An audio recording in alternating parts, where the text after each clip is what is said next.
kerang kita dah basuh dah. Dia berat dia 1 kilo. Tepikan, kita pasang api. Apa kita buat? Ambil kerang ni. Kerang ni mungkin ambil masa sikit, jadi kita masukkan dulu rendang kerang ni dalam kuali. Tak apa kalau dia ada air beku-beku sikit pun tak apa. Masuk je dalam kuali. Paste ni sebenarnya cukup untuk 1 kilo bahan protein dalam tu macam ni. Yang senang sangat sekarang ni, korang tak payah nak buang-buang masa dan nak nak siapkan bahan-bahan rendang kan banyak, leceh, remeh. Dia tengok ni dalam dia. Jadi tengok ni, ini memang cukup 1 kilo. Minyak-minyak semua ada. Semua dah ada. Okay, just curah je.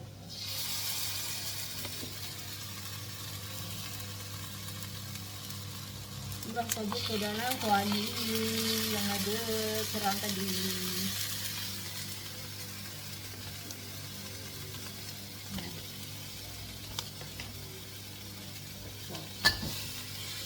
Nampak tak?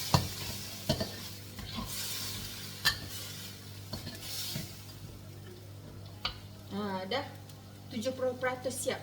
Tinggal 30% nak keringkan saja. Tapi tak nak, jangan membazir. Kita ambil yang saki-baki dalam ni, curah lagi. Jadi kalau daging tu lama sikit kan, kita nak kena rebus dulu daging tu bagi empuk. Tapi kalau ada pressure cooker, masuk je lah pressure cooker. Lepas tu boleh curahkan ni macam ni. Sebenarnya dalam ni dah komplit. Tak payah letak garam, gula, everything semua dah komplit rasa dia. Dan dia, kita punya paste ni pedas-pedas ya. Ini bukan rendang manis ya. Sebab ni rendang Negeri Sembilan style. Ni hasil kejadiannya. Kita pakai paste rendang Minang ni saja buat rendang kerang kita. Nampak ni. Wow, merah menyala-nyala nampak ni. Kemudian terakhir kita masukkan ni. Kita tabur je lah daun kunyit ni ada ni. Letaklah selai. Iris sehelai.